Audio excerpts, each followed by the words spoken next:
Pembicara Netpi kita kali ini adalah seorang pria yang berasal dari kota Jakarta. Beliau memulai bisnis Tian sewaktu masih duduk di bangku kuliah. Pada saat itu, beliau berusia 19 tahun. Bisnis beliau berkembang sangat cepat. Hal ini terbukti dalam kurun waktu 2 tahun, beliau sudah mencapai peringkat bintang 8. Dan di usia 26 tahun, beliau sudah menjadi God Lion. Pada waktu itu beliau tercatat sebagai God Lion termuda di Indonesia. Dan di usianya yang ke-27 tahun, beliau mencapai peringkat Diamond. Saat ini beliau telah menerima special cash reward car, yacht, plane, dan jaringan bisnisnya telah berkembang kuat di Indonesia dan di luar negeri. Mari kita belajar dari Johan Wijaya. Saya hari ini akan men-sharingkan tentang temanya transformasi. Transformasi itu adalah suatu perubahan hidup. Nah, bagaimana saya yang dari 10 tahun yang lalu sebelum di Tiansi bertransformasi sampai sekarang Bapak Ibu ya. Nah, sebelumnya saya ingin tanya dulu Bapak Ibu, kira-kira apa sih perbedaan antara berubah dengan yang namanya transformasi? Karena itu kalau didengar mungkin mirip-mirip ya, tapi antara transformasi dan berubah itu mempunyai perbedaan yang sangat jauh Bapak Ibu. Jadi kalau misalkan di slide saya di sini ada yang namanya kalau ulat menjadi kepompong lalu menjadi kupu-kupu. Itulah yang namanya transformasi. Kenapa? Transformasi itu tidak bisa berubah. Jadi transformasi itu sifatnya dia permanen. Kayak misalnya gini, ibu-ibu kalau hamil 5 bulan nggak bisa nggak jadi hamil kan? Dia mau nggak mau harus melanjutkan sampai 9 bulan sampai anaknya lahir. Nah, itu yang namanya transformasi. Transformasi adalah sesuatu yang kita berubah, tapi tidak bisa balik lagi Bapak Ibu.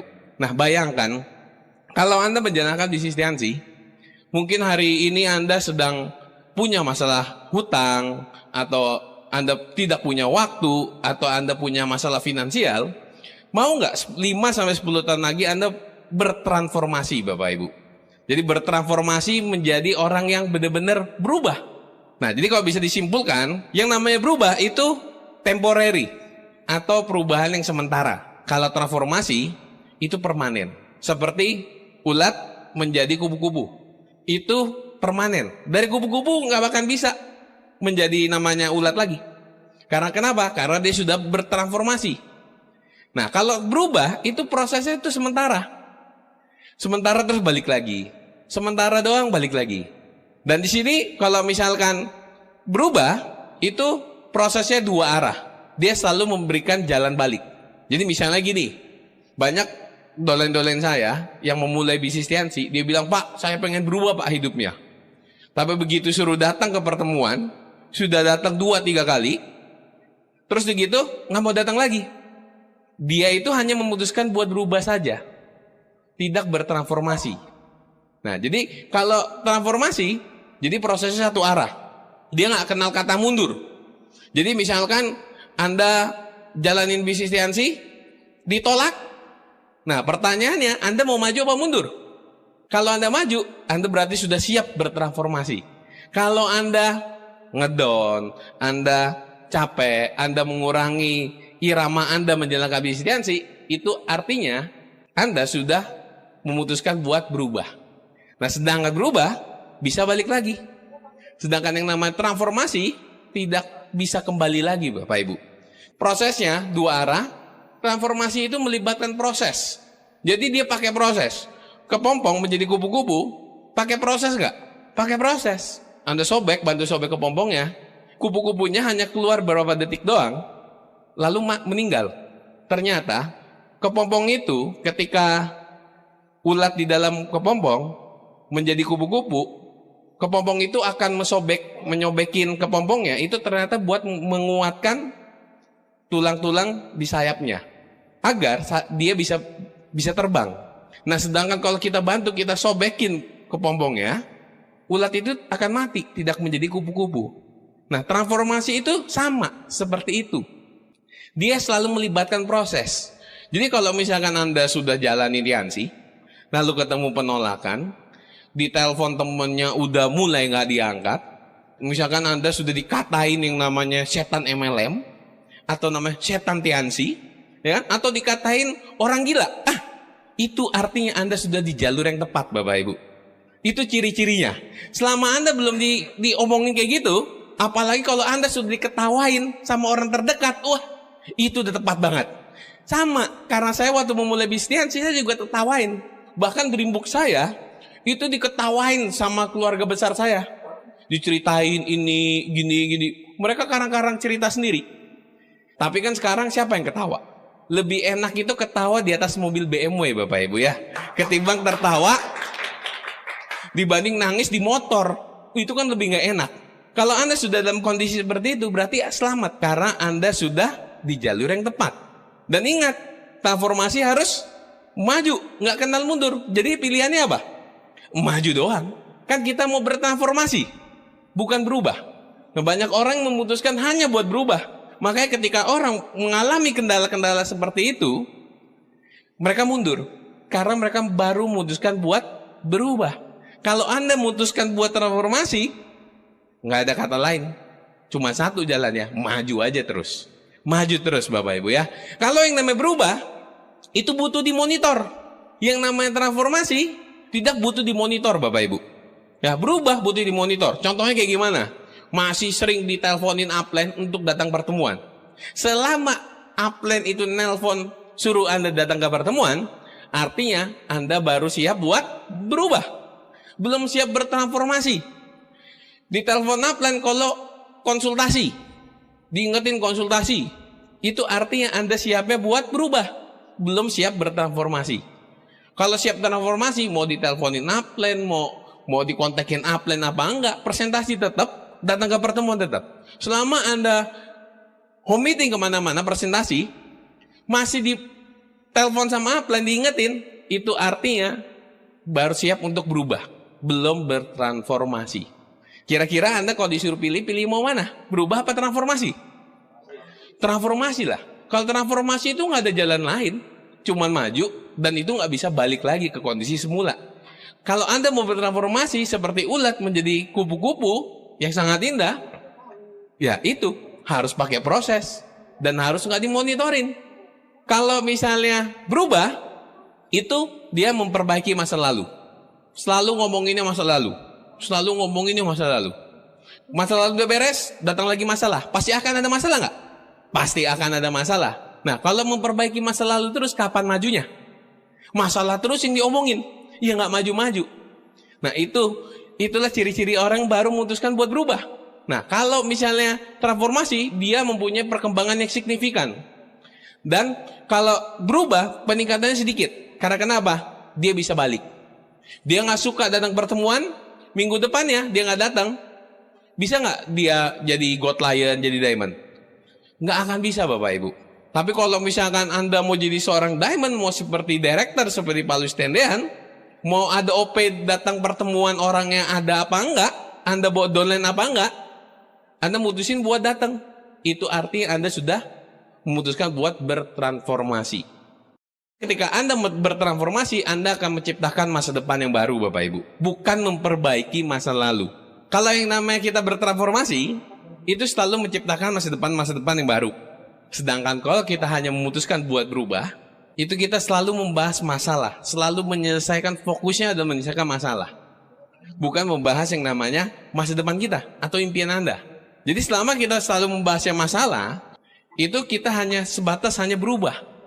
Seperti transformasi dan berubah itu membuat saya jadi tahu, oh kenapa ada downline saya yang banyak sekali udah datang ke seminar, sudah dengerin nepi, sudah datang pertemuan, tapi kok nggak berubah-berubah hidupnya? Karena dia hanya memutuskan buat berubah, tidak bertransformasi. Jadi selama kita putuskan untuk bertransformasi, kita nggak ada jalan balik. Kalau Anda nggak suka baca buku, harus baca buku. Mau nggak mau Anda harus baca buku. Bukannya nggak baca buku. Kalau Anda nggak suka datang pertemuan, mau transformasi nggak? Nah, selama Anda mutusin buat, datang pertemuan agak males jauh, macet. Kalau Jakarta itu kan hobi banget yang namanya macet ya. Orang Jakarta itu kan paling kompak.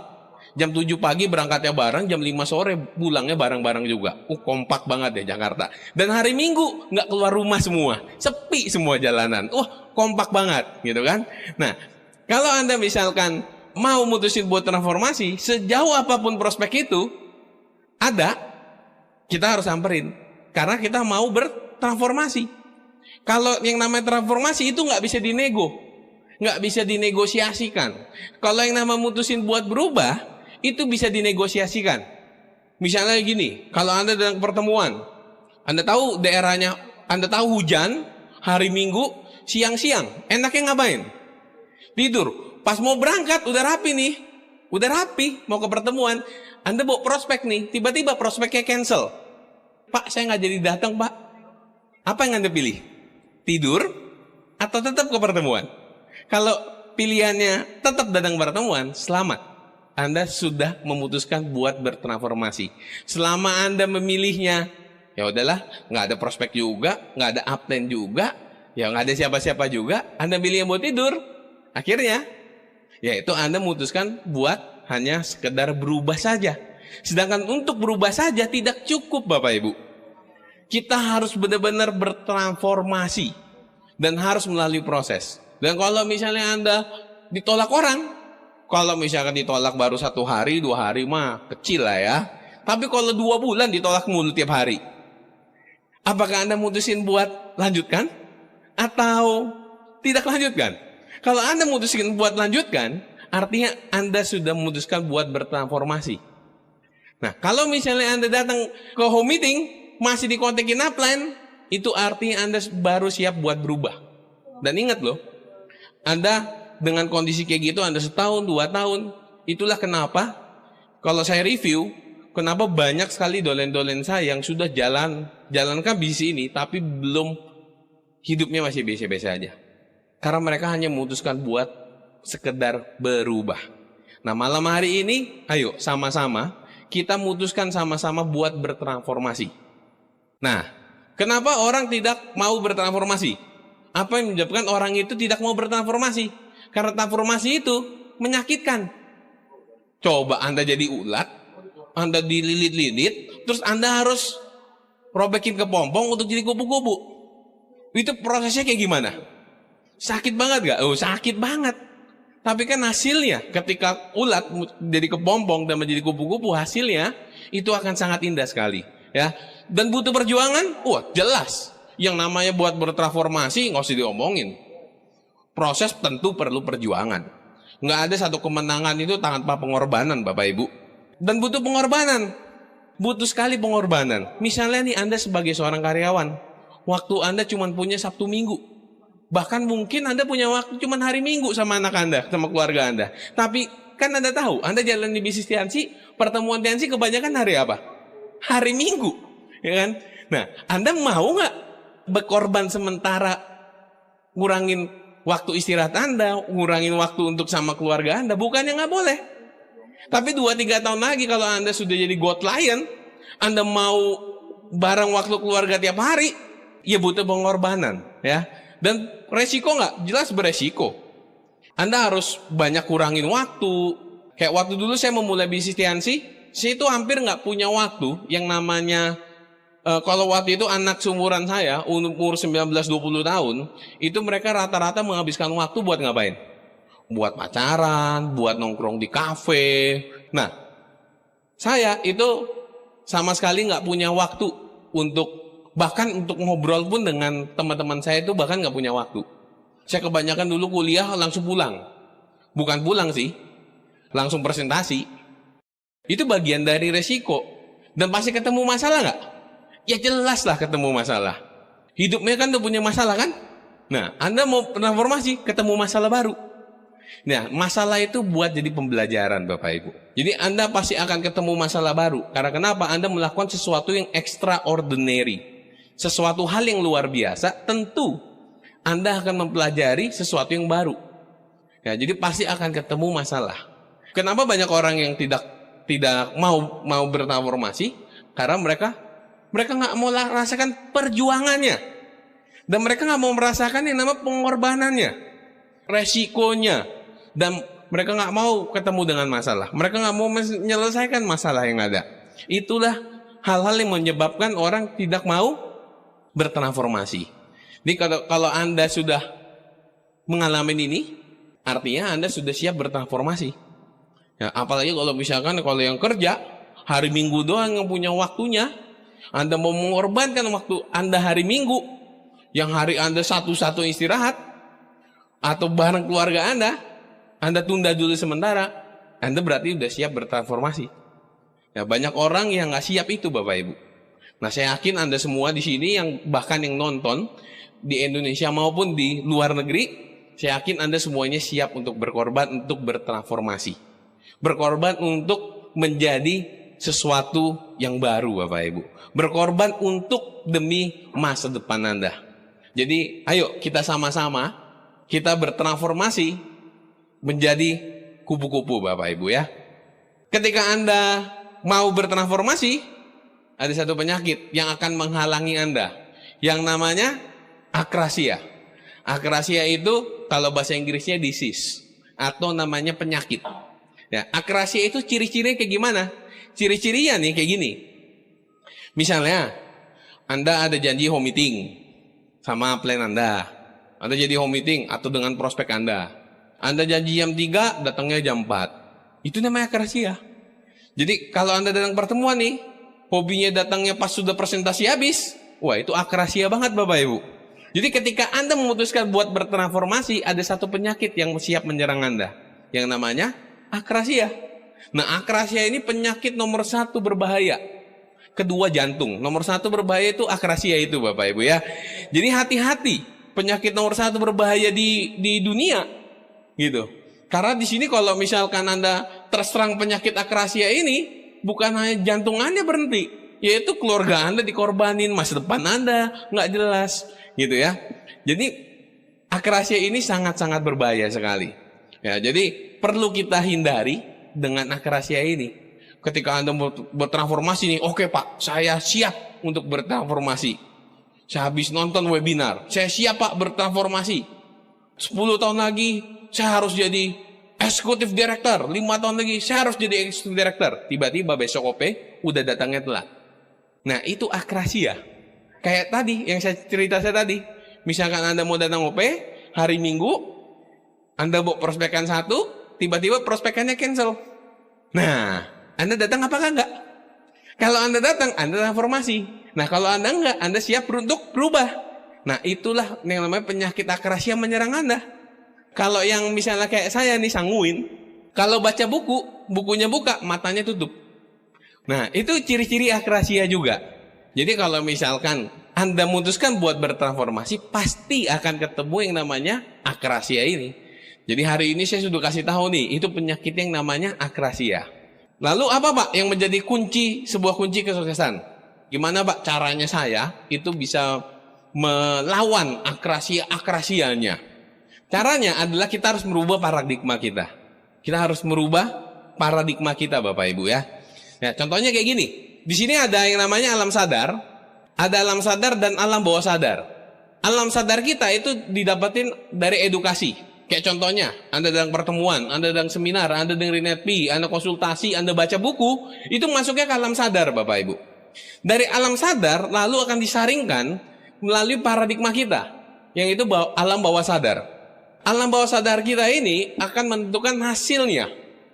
Nah, dari alam sadar Anda, edukasi yang masuk itu semua akan disaring oleh alam bawah sadar kita, yang namanya paradigma. Dan itu akan menentukan hasilnya. Oh, jadi begini Pak cara untuk sukses. Saya harus bertransformasi. Tapi alam bawah sadar Anda masih terserang akrasia nih. Masih sering ngaret-ngaretan. Kalau misalkan pertemuan masih sering dikasih tahu upline, ya, konsultasinya masih di kontek-kontekin upline, kayak upline jadi downline gitu. Masih kejar-kejar gitu kan. Nah, itu alam bawah sadar Bapak Ibu.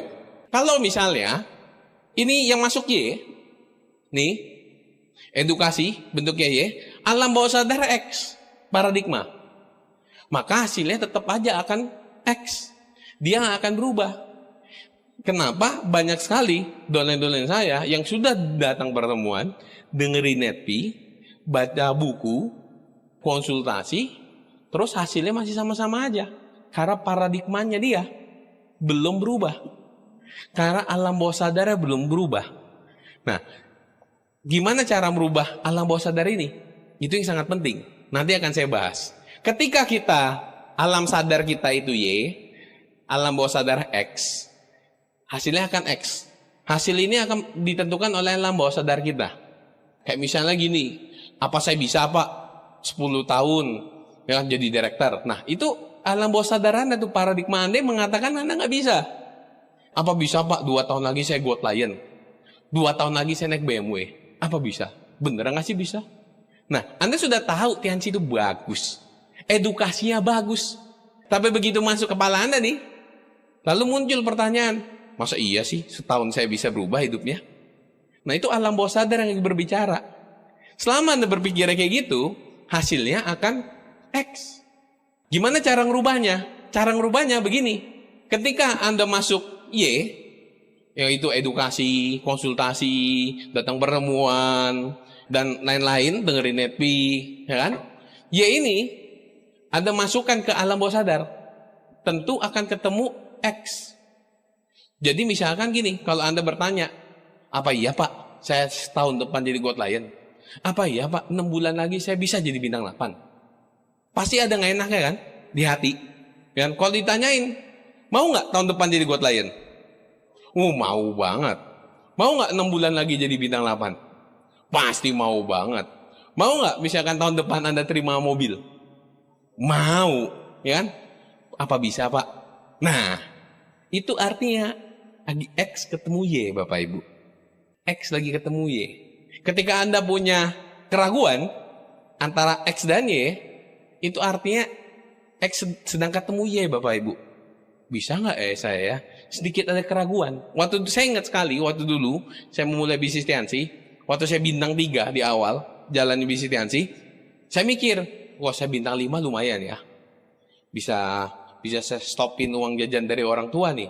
Dan waktu saya bintang 5, saya bisa nggak ya jadi bintang 8? Saya bisa nggak ya jadi bintang 8 ya? Untuk jadi bintang 8. Ya? Nah itu X lagi ketemu Y. Jadi kalau Anda ketemu X ketemu Y, ya udah, mikirin aja terus Bapak Ibu. Mikirin terus. Anda mikirin mau tahun depan tahun ini jadi Goat Lion, Anda mikirin Goat Lion, walaupun gak enak di hati, itu artinya X lagi ketemu Y. Jadi diapain? Dipikirin terus. Goat Lion tahun ini, Goat Lion 2017, Goat Lion 2017, Goat Lion 2017. Ada orang nolak, Goat Lion 2017. Keluarga nggak dukung, Goat Lion 2017. Ada diputusin pacar, Goat Lion 2017. Yang mau dicerain istri, Goat Lion 2017. Pokoknya dipikirin terus Bapak Ibu. Sampai kapan? Sampai X-nya hilang. Dan hasilnya akan jadi Y Bapak Ibu. Jadi sampai kapan mikirnya kayak gitu? Sampai terwujud. Nggak terwujud, pikirin aja terus. Dulu saya ingat sekali Bapak Ibu ya, saking pengennya saya tuh dapat reward mobil, itu di kamar saya, itu saya tempelin semuanya. Tempelin mobil, tempelin tulis-tulisan positif. Saya tempelin di mana? Jadi saya di kasur, di atas. Langit-langitnya saya tempelin. Itu yang pertama. Kedua, buka pintu, keluar pintu, itu saya tempelin. Yang ketiga, saya tempelinnya di WC, di kaca. Tiap pagi bangun udah ngelihat, ke WC ngaca udah lihat, mau keluar udah lihat juga. Ya ada perasaan ini ya nggak? Perasaan kayak bisa nggak ya? Ada. Itu artinya X lagi ketemu Y. Jadi untuk mensiasati itu, merubah paradigma, Anda pikirin aja terus. Sampai kapan? Sampai dapet. Maka ntar lama-lama X itu akan hilang Bapak Ibu. Ya, X itu akan hilang, akan menjadi ganti paradigma jadi Y. Dan hasilnya, ya kalau Y ketemu Y, ya pasti hasilnya Y lah. Gak mungkin hasilnya X lagi. Dari mana X-nya? Ya kan? Coba ini, kalau lihat yang di sini, ini dari mana X-nya? Nggak ada. Ini ketika Anda datang training atau datang pertemuan Tianxi, Anda datang nih, Anda masuk ke kepala Anda. Kalau Anda mikirnya, bisa nggak ya? Itu berarti benar. X lagi ketemu Y. Udah, Anda tabrak aja terus. Ingat, transformasi nggak kenal mundur. Transformasi cuma kenal satu. Maju aja terus. Jadi kalau Anda mikirnya, aduh bisa nggak ya? Aduh kayak nggak bisa deh. Nah, itu artinya mutusin buat berubah. Dan nah, itu penyakit akrasia lagi menyerang. Jadi jangan biarkan penyakit akrasia itu menyerang Anda. Itu akan menggerogoti impian Anda, Bapak Ibu. Jadi seperti itulah. Jadi yang kita harus rubah adalah paradigma kita. Mau sebanyak apapun Anda datang, mau sebanyak apapun Anda konsultasi, mau sebanyak apapun Anda baca buku, kalau paradigma kita tidak kita rubah, maka kita nggak akan bisa juga untuk punya hasil yang berbeda. 2 tahun lagi, tahun ini mungkin, 3 tahun lagi, mungkin 5 tahun lagi, 10 tahun lagi. Karena akan seperti itu. Nah, Anda kebayang nggak? Anda datang ke pertemuan aja belum tentu berubah. Apalagi nggak datang sama sekali. Itu udah pasti nggak berubah, Bapak Ibu ya. Itu udah pasti 100% lah nggak bakal berubah. Anda datang aja belum tentu. Apalagi kalau Anda nggak datang. Daripada nggak datang, mendingan datang apa nggak datang? Ya mendingan datang lah. Mendingan dengerin netpi apa nggak dengerin netpi? Mendingan dengerin netpi. Mendingan baca buku apa nggak baca buku? Ya mendingan baca buku lah. Karena baca buku aja itu belum tentu berubah. Apalagi kalau nggak baca sama sekali. Apalagi kalau nggak dengerin netpi sama sekali. Yang lebih parah kalau nggak datang pertemuan sama sekali. Itu nggak akan punya hasil yang berbeda, Bapak Ibu. Nah, bagaimana menciptakan alam bawah sadar? Nah, ini yang menarik. Anda sudah tahu transformasi. Anda sudah tahu kuncinya ternyata untuk bertransformasi ada di alam bawah sadar kita. Nah, hari ini saya udah memberitahu Anda step by step nih. Mau bertransformasi sama berubah. Nah, caranya begini, harus dirubah alam bawah sadarnya dulu. Bagaimana sekarang cara menciptakan alam bawah sadar? Alam bawah sadar kita itu kayak program. Sadar nggak sadar, hari ini saya baru menginstall program yang namanya Akrasia di otak Anda. Jadi Anda yang sedang menonton, udah tahu kan Akrasia? Nah, sudah tahu banget. Itu artinya saya sudah menginstall program Akrasia di pikiran Anda, Bapak Ibu. Nah, alam bawah sadar itu seperti seperti program. Bisa Anda install, Anda uninstall. Uninstall nggak bisa. Uninstall nggak bisa, Bapak Ibu. Hanya Anda install. Nah, kalau Anda installnya dengan hal-hal negatif, nggak bakal bisa hilang gitu. Hal-hal negatif. Jadi sebanyak mungkin alam bawah sadar Anda dimasukkan hal-hal yang positif. Ya, yang positif. Nggak ada salahnya kita belajar hal yang positif. Gimana caranya merubah alam bawah sadar? Yaitu dengan satu jurus. Ini jurusnya paling ampuh, paling jitu, paling jos genjos, tap suratap, gitu ya. Ini paling mantap, Bapak Ibu. Cara satu-satunya untuk merubah paradigma kita atau alam bawah sadar kita dengan yang namanya habit atau menciptakan sebuah kebiasaan-kebiasaan baru. Nah, sadar nggak sadar, ya kalau Anda nanya semua orang-orang sukses, mereka selalu mempunyai kebiasaan-kebiasaan baru. Kebiasaan-kebiasaan sukses yang mereka terapkan. Dari mereka dulu sampai sekarang. Contohnya, Anda semua saya yakin tahu yang namanya Susi Susanti. Kenapa bisa menjadi legenda? Padahal banyak gak pebulu tangkis yang lain? Banyak. Kenapa nama Susi Susanti yang Anda kenal? Karena dia juara. Dan kenapa dia bisa juara? Pasti karena kebiasaannya dibuat di atas rata-rata. Yang membuat Susi Susanti menjadi seorang legenda di Indonesia bukan karena dia memenangkan satu pertandingan, bukan. Tapi karena proses yang dimelalui, proses latihan yang dia lalui, kebiasaannya untuk latihan itu membuat dia menang di satu pertandingan dan menjadi legenda sampai saat ini. Tapi karena dia melalui proses satu kebiasaan, kalau misalnya orang lain latihannya 2 jam, Susi Susanti itu bisa latihannya 6 jam. Anda tahu Michael Jordan? Kenapa banyak pemain basket? Banyak sekali. Kenapa tahunya cuma Michael Jordan? Karena Michael Jordan legenda. Nah, apa yang membuat dia legenda? Saya pernah baca buku, di bukunya How to Be Like Michael Jordan. Michael Jordan itu adalah orang yang punya tingkat fokus yang sangat tinggi.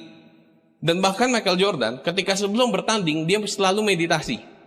Dan ketika dia meditasi, ngelihat musuhnya, ngelihat dia meditasi, musuhnya aja udah sampai merinding. Dan satu hal yang tidak dimiliki oleh pemain basket yang lain, latihannya Michael Jordan, kalau misalkan teman-temannya datangnya jam 7, Michael Jordan udah datang jam 5. Ketika teman-temannya datang, dia udah keringetan duluan. Kebiasaan baru yang diciptakan untuk menjadi seorang legenda. Kebiasaan-kebiasaan itu yang dibentuk di alam bawah sadarnya bisa menjadi seorang legenda. Michael Jordan bukan karena legenda, bukan karena memenangkan MVP, most valuable player, bukan itu yang membuat dia jadi legenda. Tapi karena proses dia melakukan hari demi hari, jam demi jam, membuat dia menjadi peraih MVP. Kalau nggak salah itu 6 kali ya. Kalau nggak salah itu 6 kali Michael Jordan. Jadi kalau misalkan di dunia ini sih, kenapa Pak Louis Tendian bisa jadi director? Ya pasti karena dia punya kebiasaan baru.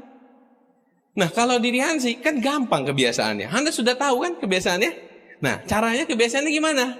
Bagaimana cara menciptakan kebiasaan baru yang benar-benar 100% pasti berhasil Bapak Ibu? Bagaimana menciptakan satu kebiasaan baru yang membuat Anda benar-benar itu 100% itu berhasil? Artinya kalau sudah Anda ciptakan kebiasaan baru, Anda sudah merubah paradigma Anda. Betul? Yang X ketemu Y itu. Anda sudah mau merubah nih, yang Y itu menjadi X. Dan hasilnya transformasi. Asalnya dari mana? Dari kebiasaan. Bagaimana cara menciptakan kebiasaan-kebiasaan baru yang bisa membuat Anda 100% kebiasaan itu benar-benar berhasil. Bahkan ini diterapkan, kalau Anda menerapkan kedolen-dolen Anda, ini sangat powerful sekali Bapak Ibu. Sangat-sangat powerful sekali. Ya ingat, semua orang sukses punya kebiasaan. Punya kebiasaan. Nah, kebiasaan kita sudah jelas banget. Caranya ini adalah Anda menciptakan 21 hari kebiasaan baru. Nah, kebiasaannya di bisnis TNC apa? 7 kebiasaan sukses. 7 kebiasaan sukses ini yang membuat Anda merubah paradigma Anda dan memberikan Anda transformasi. Pertanyaannya, diikutin semua Pak? Iya. Ditawar? Enggak. Ingat, Anda mau berubah apa bertransformasi? Kalau mau bertransformasi, prosesnya cuma satu arah, yaitu maju atau maju. Kalau mau berubah, aduh saya nggak suka Pak, yang namanya harus 15 kali presentasi. Ya berarti Anda siapnya cuma berubah. Anda nggak siap untuk bertransformasi. Kalau misalnya Anda nggak dengerin Neti, ya Anda siapnya untuk berubah. Caranya adalah Anda ikutin 7 kebiasaan ini selama 21 hari. Mungkin di sini Anda pernah, misalnya Anda bangun, nggak biasa bangun pagi, Anda rutin selama 21 hari, Anda nyalain alarm, Anda paksain diri bangun pagi. Hari ke-22 nggak usah pakai alarm, saya jamin pasti langsung bangun di jam yang sama. Pernah mengalami seperti itu? Saya yakin Anda pernah. Itulah yang membuat seseorang bisa bertransformasi. Karena kenapa? Karena sudah dia menciptakan kebiasaan-kebiasaan baru. Ingat, transformasi menciptakan masa depan baru. Tentunya perlu kebiasaan baru. Kalau kebiasaan Anda bawa sebelum Anda jalani Yansi, itu nggak akan memberi perubahan banyak. Tapi Anda perlu menciptakan kebiasaan baru. Kebiasaan baru ini menentukan masa depan baru. Kalau kebiasaan kita 5 tahun yang lalu itu membawa kita sampai saat ini. Nah, kebiasaan kita sekarang yang akan membawa masa depan kita 5 tahun lagi. Pertanyaannya, seberapa besar impian Anda? Kalau Anda merasa impian kita berharga sekali, harusnya Anda bisa menciptakan kebiasaan baru. Nah, kebiasaannya apa aja? Punya dream book. Ada beberapa tips yang saya rekomendasikan. Ketika Anda mau buat dream book, buatlah dream book di album foto. Itu yang pertama. Yang kedua, jangan diketik. Anda perlu tulis pakai tangan.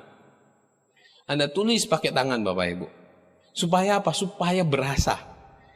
Kalau Anda ingat zaman dulu, zaman SD, gurunya selalu mendikte, Anda yang nulis. Anda nulis, kalian Anda ngapain? Anda mengingat. Itu masuk ke alam bawah sadar loh. Jadi perlu Anda, kalau Anda ketik, Anda tutup bukunya, lupa. Tapi kalau Anda tulis, Anda ingat. Analogi kayak gini. Kalau misalnya Anda dari rumah Anda, mau ke rumah teman Anda, dari A mau ke B. Anda nyetir mobil, tapi Anda disetirin sama teman Anda. Ingat nggak alamatnya? Suruh ke sana lagi. Enggak. Tapi kalau misalnya Anda nyetir, Anda ingat nggak jalannya? Ya ingat. Ya, walaupun sama-sama, kayaknya belok sini deh. Iya nih belok sini. Ya, tapi selama Anda disetirin, ingat nggak? Enggak. Nah, itulah efek seperti menulis. Jadi kita perlu menulis. Saya ingat sekali, waktu saya bintang 3, Bapak Ibu, saya dengerin NetMe yang pertama kali, judulnya itu dari NetMe-nya Pak Louis. Judulnya Anda Diamond Berikutnya. Ketika saya dengerin NetMe itu, saya langsung memutuskan, saya harus jadi diamond termuda. Dan saya itu tulis, waktu itu minggu depannya, 2 minggu kemudian, minggu depannya, waktu itu ada acara di Bandung, dan saya menghadiri acara di Bandung itu, saya masih bintang 3, Bapak Ibu. Dan saya cari rumah Pak Louis Tendean. Kata di Dago Pakar. Saya cari. Ada rumah yang rame-rame orang tuh. Itu mobilnya gitu kan. Saya masuk. Waktu itu Pak Louis lagi meeting group. Pak Louis lagi meeting group, saya foto-foto lagi, ya kan. Begitu, udah Pak Louis selesai meeting group, saya bilang, Pak, minta foto, Pak. Nah, fotonya itu saya pakai celana pendek sama kaos. Rambut saya dulu gondrong, Bapak Ibu. Dan saya tempel di dream book. Saya tulis di tangan. Suatu saat nanti Pak Louis akan tanda tangan di sini, saya sebagai diamond, Bapak Ibu. Ya, dan itu terwujud. Ngeri sekali loh, Bapak Ibu. Efek dari impian ini ngeri sekali. Karena kenapa? Karena segala sesuatu diciptakan 2 kali. Contohnya, sebelum meja ini dibuat, itu dibuat dulu dalam pikiran kita. Sebelum gedung itu dibangun, gedung itu dibuat dulu di blueprintnya. Sebelum Anda membangun rumah itu dipikirin dulu nggak mau bangunnya kayak gimana? Dipikirin. Nah, apalagi bangun masa depan. Perlu dipikirin? Perlu banget. Gedung sama masa depan Anda pentingan mana? Masa depan. Nah, gedung aja yang lebih pentingan masa depan. Gedung aja dibangun butuh dipikirin. Apalagi impian Anda. Perlu nggak dipikirin? Perlu banget. Dan itu sangat-sangat perlu. Jadi hati-hati nih. Kalau Anda yang belum punya dream book, wah, bahaya Bapak Ibu. Dream book itu nggak cukup hanya simpan gambar di handphone. Nggak hanya diucapkan doang. Nggak hanya di pikiran doang. Anda perlu buat detail. Perlu Anda pikirin Bapak Ibu. Jadi itu the power of dream. Memang ketika Anda menulis impian Anda, nggak semuanya bakal terwujud. Betul. Anda tulis aja nggak semuanya. Apalagi nggak Anda tulis. Nggak ada. Gitu loh. Jadi itulah pentingnya kita punya dream book. Yang kedua, presentasi 15 kali. Ini standar 15 kali. Kalau Anda mau jadi seorang God Lion, presentasinya ngejarnya 60 kali. Sebulan. Ini kan standar. Standar di Tiansi, gitu. Standar yang rata-rata 15 kali. Nah, Anda mau jadi orang rata-rata apa orang di atas rata-rata? Pilihannya di tangan Anda.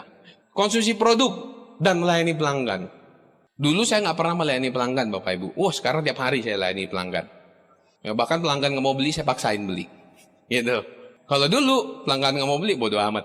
Kan? Kalau sekarang, pokoknya apalagi kalau bilang udah mau beli, itu siang pagi malam saya kejar Bapak Ibu. Kalau sekarang kan ada WhatsApp, ada Line. Saya sapa aja. Pagi Pak. Udah siang Pak. Udah sore Pak. Udah malam Pak. Besoknya nggak dibalas lagi. Paling di Delcon, gitu loh. Nggak bakal ditonjok Bapak Ibu ya. Nggak bakal disiram air gitu kan. Anda diusir gitu kan. Nggak bakal.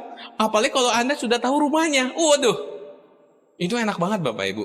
Anda mau produk, Anda ketok-ketokin. Pagi yang ada, datang siangnya.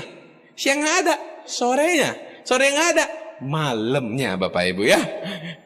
Saya pernah datengin orang, sampai saya dimaki-maki loh. Sampai dikatain, waduh kebun binatang semua itu keluar Bapak Ibu. Saya pernah gitu. Ditunjuk-tunjuk, dikatain kasar sekali Bapak Ibu ya kan. Lagian saya panggil siapa, nggak dibales kan lo jawab iya ya kan. Pak nanti malam saya ke rumah ya Pak ya. Nah dia nggak bales kan berarti iya kan. Nah kalau dia bilang enggak gitu kan saya enggak. Dia kan nggak bales. Ya saya bilang wah berarti iya nih ya kan. Saya datang malam ke rumahnya ada. Tapi ada saya dimaki Bapak Ibu ya.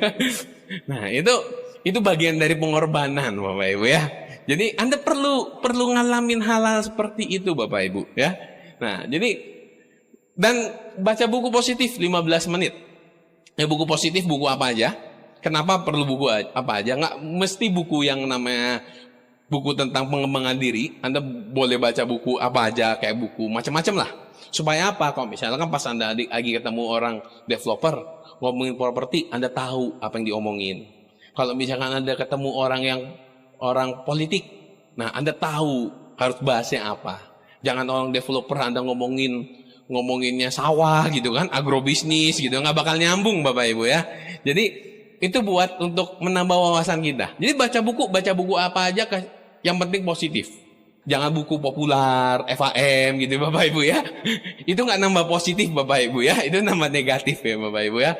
Nah, terus mendengarkan satu CD, Netpi setiap harinya.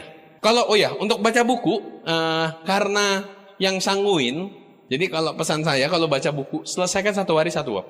Satu hari satu bab. Jangan di tengah-tengah baru 2 halaman langsung ditandain. Satu bab Bapak Ibu. Pertama biar apa? Biar nyambung. Kedua, kalau misalnya satu buku ada 7 bab, berarti seminggu dong udah habis. Nah kalau Anda nggak targetin satu hari satu bab, ya nggak kelar-kelar. Gitu kan? Biasanya kalau sanguin gitu, baca buku baru sampai setengah, ada buku bagus beli. Baca akhirnya satu deret buku cuman setengah. Ya, bahkan ada cuman kata pengantar doang dibaca, habis itu beli buku lagi gitu kan. Nah, jadi saran dari saya satu hari satu bab Bapak Ibu. Dan buku itu mempunyai efek yang sangat luar biasa. Ingat loh, kita mau menciptakan kebiasaan baru. Kebiasaan baru ini akan merubah paradigma kita. Kita membaca buku, Anda bayangkan kalau misalnya 1 bulan ada 1 buku Anda baca, habis. Setahun ada berapa buku? Anda kalau misalkan 2 tahun baca bukunya, ada 24 buku. Bayangin, 24 buku masuk ke kepala Anda, kira-kira kepribadian Anda berubah? Pola pikirnya berubah? Berubah sekali. Ya, karena kalau misalnya kita mau naikin penghasilan, ya misalkan penghasilan Anda berapa gitu, misalkan sebulan. Penghasilan Anda itu yang membuat Anda, pola pikir Anda itu membuat penghasilan Anda seperti sekarang. Analogi gini, kira-kira pola pikir orang yang kerja 1 juta penghasilan 1 bulan dengan 10 juta 1 bulan, pola pikirnya beda, cara kerjanya beda, kebiasaannya beda. Nah, orang yang 10 juta dengan 50 juta, pola pikirnya beda, cara kerjanya beda nggak? Pola kerjanya beda nggak? Kebiasaannya berbeda nggak? Orang yang penghasilan 50 juta dengan yang 100 juta 1 bulan, beda nggak isi ininya? Pola pikirnya, pola kerjanya, kebiasaannya beda. Jadi kalau misalnya mau ningkatin penghasilan, yang dirubah apanya? Kebiasaannya, pola kerjanya, dan pola kebiasaannya. Nah, hari ini kita akan sama-sama belajar gimana caranya merubah kebiasaan-kebiasaan baru yang bisa membuat kita semua itu menjadi orang yang luar biasa semua Bapak Ibu. Jadi kalau misalnya seperti itu, saran dari saya, 1 bulan Anda menghabiskan 2 buku. Baca bukunya gimana per bab. 1 hari 1 bab. Nggak perlu 15 menit Anda duduk di timer 15 menit, udahnya cuma setengah halaman lagi, bahkan setengah paragraf. Ya. Nah, oke. Mendengarkan CD Netpi. Saya pernah dapat sharing dari pengalaman Diamond di perusahaan sebelah. Si Diamond itu ngomong kayak gini, kalau saya di rumah saya pasang setiap pojoknya speaker, bahkan di WC. Setiap hari saya dengerin CD itu, CD Netpi-nya dia. Saya dengerin CD Netpi-nya. Walaupun saya mendengarkan sekilas-sekilas, tapi saya tahu alam bawah sadarnya mendengarkan. Jadi sambil makan, sambil ini gitu.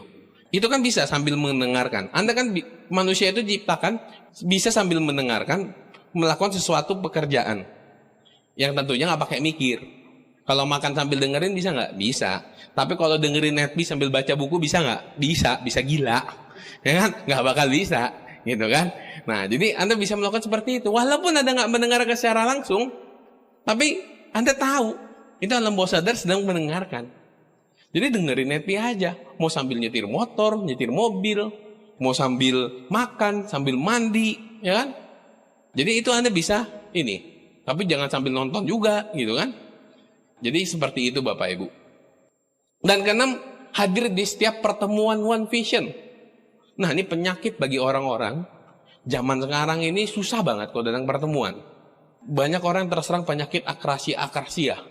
Akrasia, ingat loh ini loh. Penyakit nomor 1 paling mematikan di dunia. Karena itu mematikan masa depan. Banyak orang itu yang mereka itu menawar-nawar. Wah, saya datang pertemuan Vision Seminar aja Pak. OP mah tiap hari bosen. Tiap minggu. NDT, wah bosen. Saya mau kasih tahu kepada Anda. Kira-kira bintang 5 di Tiansi sama bintang 8 di Tiansi. Seringan mana datang OP? Bintang 8. Bintang 8 sama God Lion seringan datang mana? God Lion. God Lion dengan Diamond?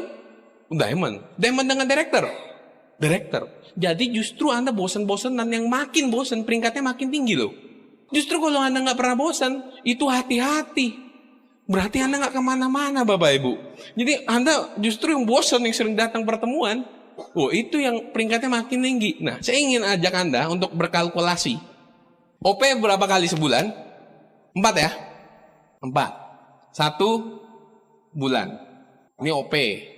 NDT 1 bulan 1 kali. Vision Seminar 2 bulan. 1 kali per 2 bulan. Ini pertemuan-pertemuan yang umum ya. Ada lagi pertemuan yang namanya Royal Weekend. Royal Weekend 1 kali 6 bulan. Crown Life 1 kali 1 tahun. Nah, ayo kita main hitung-hitungan. Anggap contohnya saya. Saya sudah 11 tahun di Tiansi Bapak Ibu ya. Saya sudah 11 tahun di Tiansi. Kalau kita hitung 11 tahun, itu berapa bulan? Kalkulator bisa bantu? 11 tahun itu berapa bulan kira-kira? 264 bulan dikali 4. Karena 4 kali OP kan? 1 bulan. 264 bulan dikali 4. Berapa Pak? 1056. NDT 12 kali 11 132. Di 2 bulan ini berarti 6. 6 kali 11 66 ya. 66. RW 1 tahun kan 2 kali. 2 kali 11 22. Ini 11. Nah, Bapak Ibu, ini acuannya saya. Anggap gini. Kalau misalnya Anda datang OP, Anda datang selama 11 tahun 1056 kali, NDT 132 kali Anda datang, dan VS Anda datang 1 bulan itu 2 kali, 2 bulan itu 1 kali, kalau kali 11 kan 66 kali datang ke OP, ke VS. Royal Weekend 1 tahun 2 kali, kalau dikali 11 tahun itu 22 kali, dan Crown Life itu 11 kali. Ya, 1 tahun kan 1 kali. Selama Anda datang ini, Anda cobain aja. 11 tahun lagi Anda pasti jadi diamond. Pasti Bapak Ibu. Pasti jadi diamond. Anda hadir ke pertemuan OP. Anda centanginnya setiap minggu. Saya yakin centangan 1055 minggu depannya pasti jadi diamond. Anda datang ke NDT, centangan ke 131, 132-nya Anda pasti jadi diamond. Anda datang ke Vision Seminar yang ke-66 Anda pasti jadi diamond. Anda datang ke Royal Weekend yang ke-22 pasti jadi diamond. Anda datang ke pertemuan Crown Life 11 kali. Pertemuan yang ke-11 kali di Crown Life, Anda yang akan bicara di pertemuan Crown Life Bapak Ibu. Ini Bapak Ibu, ya. Kenapa orang nggak mau datang ke pertemuan OP? Ya itu, karena mutusin buat berubah. Sedangkan untuk datang ke OP, mungkin Anda perlu waktu pengorbanan. Mungkin Anda kadang harus ngomong dulu ke istri atau suami, yang suami Anda negatif. Itu kan perlu pengorbanan. Ya memang namanya bertransformasi butuh pengorbanan. Nah, Anda centangin aja. Saya yakin Bapak Ibu, 10 tahun lagi pasti jadi diamond Bapak Ibu. Pasti sekali. Oke? Dan ketujuh, menjadi good team player. Ya, good team player ini adalah edifikasi, konsultasi, dan no cross lining. Ya, kita perlu edifikasi, konsultasi, dan no cross lining. Oke? Ini nggak akan saya bahas lengkap. Anda bisa dibahas nanti di pertemuan NDT masing-masing di kota-kota Anda. Ada yang namanya 4S, professional networker. Nah, seperti apa professional networker? Kayak misalnya gini. Anda tahu Lionel Messi? Tahu. Anda tahu ini Michael Jordan? Tahu. Mereka itu profesional nggak di bidangnya mereka masing-masing? Tahu Cristiano Ronaldo? Tahu. Apa yang membedakan Cristiano Ronaldo dengan pemain yang lain? Apa yang membedakan Cristiano Ronaldo dengan pemain yang lain? Lionel Messi dengan pemain yang lain? Michael Jordan dengan pemain yang lain? Profesionalisme. Gimana cara kita masih bisa menjadi seorang networker yang berkelas? Berkelas, yang profesional. Karena kebanyakan orang menjalankan bisnis tiansi itu nggak sepenuh hati. Gimana cara kita mesti menjadi seorang networker yang profesional? Ya, justru kalau Anda dibilang, MLM ya, jangan ngedon. Justru saya bangga MLM ya. Iya. Apalagi kalau MLM habis turun dari mobil BMW, MLM ya. Iya, MLM banget ini. Ya kan? Gimana caranya Anda bisa menjadi seorang profesional, seorang networker? Anda yang baru gabung pun saya kasih tahu kuncinya. Gimana caranya bisa menjadi seorang professional networker, oke? Caranya ada 4S. 4S professional networker adalah yang pertama adalah dari edukasi. Oke? Yang kedua dari examination atau ujian. Dan yang ketiga itu dari pengalaman atau experience. Dan yang keempat dari ethics atau etika. Nah, apa hubungannya Pak dengan professional networker? Jadi begini, kira-kira kalau Anda menjadi seorang dokter spesialis, Anda dapatin pendidikannya? Jelas. Anda dapatin ujiannya? Kalau mau jadi dokter spesialis? Dapat. Anda dapatin pengalamannya? Jelas. Seorang dokter sebelum jadi dokter spesialis, dia harus jaga dulu di rumah sakit. Ngikutin dokter spesialisnya kemana-mana. Itu pengalaman. Dan ada etikanya? Ya ada. Maka kalau dia sudah mengikuti ini semua, dia akan menjadi seorang profesional di bidang itu. Nah, gimana cara kita menjadi seorang networker? Di bidang kita network marketing, seorang distributor. Bagaimana cara kita menjadi seorang distributor yang profesional? Nah, Anda harus dapati pendidikannya. Dari mana pendidikannya? Dari NetPi, buku, dan pertemuan. Ya, saya ulangin. Pendidikannya itu dari NetPi, buku, dan pertemuan. Anda dapatin ujiannya? Jelas dapat. Anda ditolak? Anda dihina? Anda dijauhkan? Itu termasuk dari ujian. Ujian kita di lapangan. Anda dapatin pengalamannya? Jelas. Anda bisa dapatin pengalaman dari konsultasi dari upline.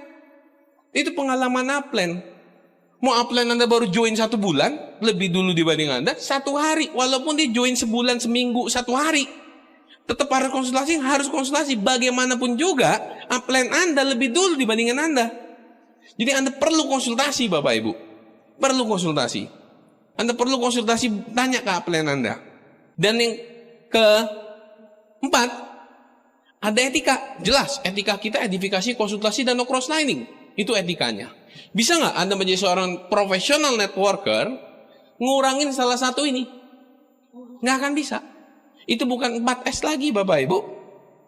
Misalkan Anda nggak dapetin pendidikannya, nggak datang ke pertemuan, nggak dengerin CD, nggak dengerin NetPi, terus begitu nggak baca buku, nggak datang pertemuan RW, Crown Life, Anda bisa nggak? Nggak akan bisa. Atau Anda datang pertemuan, tapi Anda nggak mau melalui prosesnya, ketemu ditolak orang, ngedown, habis itu nggak jalanin lagi. Ada gangguan, Anda menjalankan bisnis tiansi, downline Anda hilang, itu kan masuknya dari ujian. Terus Anda ikutan hilang. Itu nggak 4S. Anda sudah ikutin pendidikannya, ujiannya, tapi Anda nggak konsultasi. Nggak akan bisa. Tapi Anda sudah dapat pendidikannya, udah ujiannya, experience-nya juga udah, Anda sudah konsultasi, tapi Anda nggak edifikasi konsultasi no cross-lining. Bisa nggak? Nggak akan bisa. Ya, Anda nggak edifikasi ke atas. Edifikasi pusatnya di Anda semua. Nanti Anda lama-lama jadi Superman loh Bapak Ibu.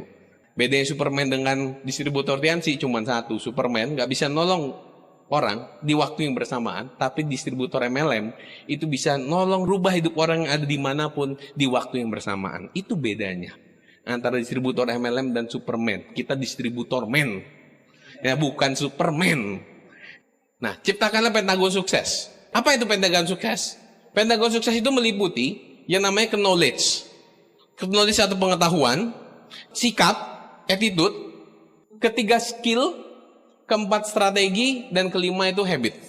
Ketika Anda semakin membesarkan ini, 5 hal ini, itu sukses Anda akan semakin besar. Kalau misalnya Anda dapat knowledge, itu dari pengetahuan, dari pertemuan, dari konsultasi, dari baca buku, dengerin netpi, itu knowledge. Sikap, attitude, saya akan bahas lengkap. Anda bisa dengarkan CD. Ada banyak CD yang ngebahas tentang sikap. 3 skill. Skill itu Anda dapetin di lapangan. 4 strategi. Yang kelima habit. Habit itu tadi 21 hari Anda buat 7 kebiasaan. 7 kebiasaan itu dilakukan 21 hari. 7 kebiasaan itu dilakukan 21 hari. Semakin besar pentagon ini, semakin Anda menambah knowledge Anda semakin merubah sikap Anda semakin mahir di skill Anda. Skill itu dengan butuh jam terbang. Jadi nggak ada tuh orang yang langsung jago ngomong. Saya dulu juga nggak bisa ngomong seperti ini. Itu kita belajar, itu jam terbang. Skill, semakin Anda memahami strategi bermain di jaringan Anda dengan konsultasi kepada upline, dan Anda menciptakan bisnis baru, pentagon sukses ini akan semakin besar, dan akan semakin besar juga kesuksesan Anda. Jadi inilah pentagon sukses. Nah, ini ada namanya the way of wisdom. Ya, wisdom itu kalau di kamus bahasa Inggris ada yang namanya keahlian dan kebijaksanaan. Kalau kita sudah gedein pentagon sukses, kita akan bisa nyampe yang namanya the way of wisdom. Oke, nah apa itu? Gimana cara mencapai the way of wisdom ini? Nah, ada yang namanya DAKW. D itu data, I itu informasi, K itu knowledge, W itu wisdom. Jadi, ketika misalnya hari ini Anda datang webinar, Anda nonton di webinar, itu lagi masukin data. Nah, data ini akan percuma kalau Anda nggak mencatat. Kalau Anda catat, itu akan jadi informasi. Kalau Anda mencatat, itu hanya sebatas informasi. Tapi kalau Anda lakukan, itu jadi yang namanya knowledge. Ketika Anda melakukan, pasti ada kegagalan nggak? Pasti. Ketika Anda kegagalan, itu kan jadi pengetahuan. Oh, ternyata begini ya. Oh, ternyata begitu ya. Jadi pas Anda ngelakuin, itu akan jadi pengetahuan Anda.